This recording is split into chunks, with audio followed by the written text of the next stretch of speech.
Microsoft Loop est une application qui est pleine de promesses. Il n'en demeure pas moins que il existe certains enjeux et limites que nous pouvons constater. Voici quelques-unes ou quelques-uns des éléments auxquels je me suis confronté. Alors, il faut garder à l'esprit qu'au moment de faire cette série de capsules, Microsoft Loop est en public preview, c'est à peu près l'équivalent d'une bêta publique. Cela veut dire que c'est un produit qui est en constante évolution, il n'est pas complètement stable. Alors, il m'est arrivé de me confronter à une interface qui était mal traduite.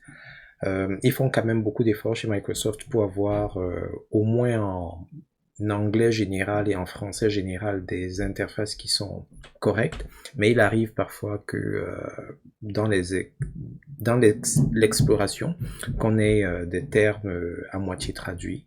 Il y a également certaines fonctionnalités ou certaines parties de l'interface qui changent énormément. Ça peut être pour le bien, ça peut être pour le mal.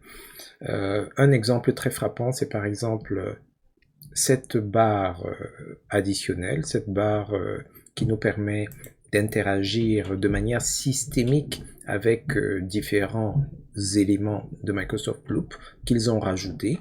Alors ça, c'est pas forcément quelque chose de négatif, c'est pas un enjeu, c'est pas une limite.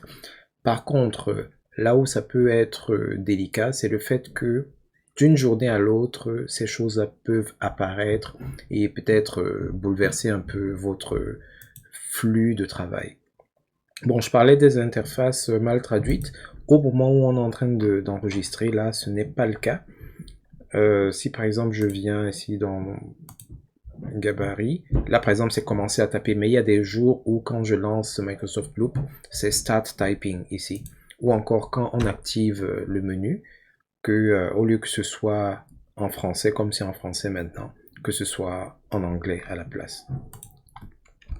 Parmi les autres choses qui peuvent être un peu préjudiciables si vous voulez, c'est le fait que certaines fonctionnalités semblent incomplètes. Alors je dis bien semble parce que moi je n'ai pas parlé aux ingénieurs de Microsoft, donc je ne suis pas nécessairement bien placé pour dire si c'est comme cela qu'ils avaient envisagé, mais il me semble que certaines fonctionnalités ne sont pas finales.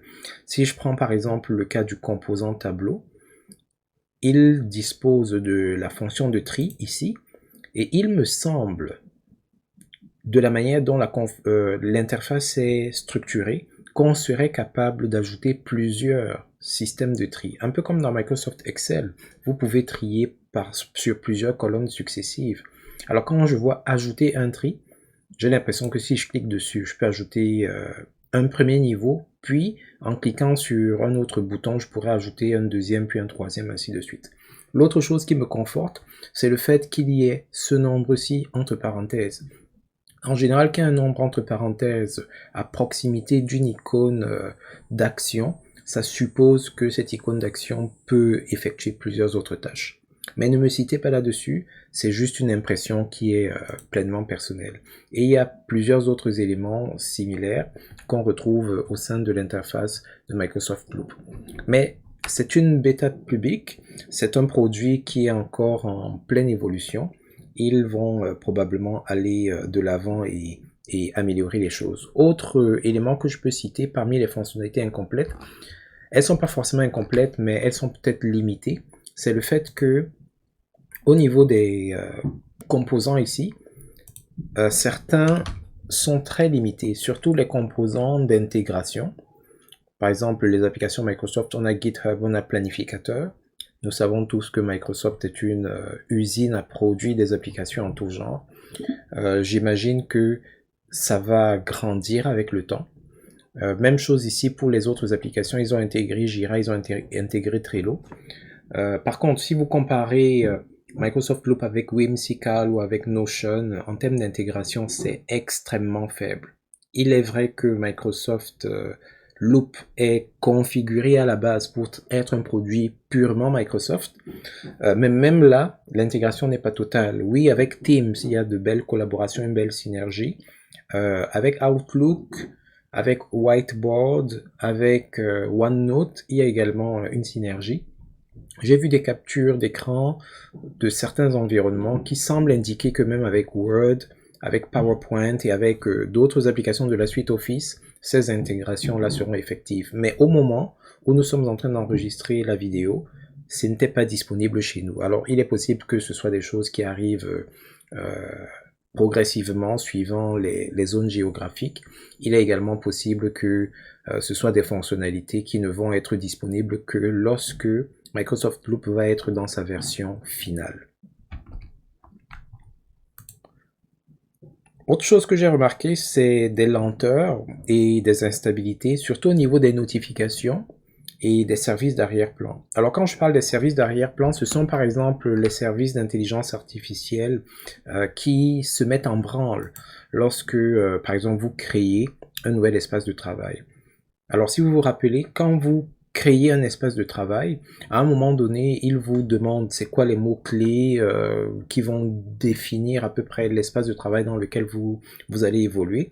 Ce qu'il fait quand vous lui fournissez des mots-clés, c'est qu'il va analyser en arrière-plan votre écosystème Microsoft 365, c'est-à-dire vos courriels, votre OneDrive, les fichiers sur lesquels vous avez déjà travaillé, etc., histoire d'aller chercher tous les éléments qui peuvent correspondre à ces mots-clés et les regrouper au sein de l'espace de travail pour vous faciliter un peu la tâche.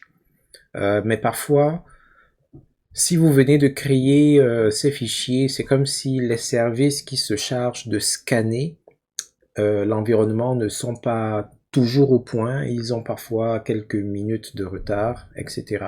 Un autre cas, c'est les notifications. Il y a eu des jours où quand je travaillais avec les membres de l'équipe, en taguant quelqu'un dans un espace de travail, en utilisant par exemple le composant personne, immédiatement on avait la notification qui résonnait chez la personne en question. Et puis il y a eu d'autres fois où la notification n'est arrivée que plusieurs heures plus tard.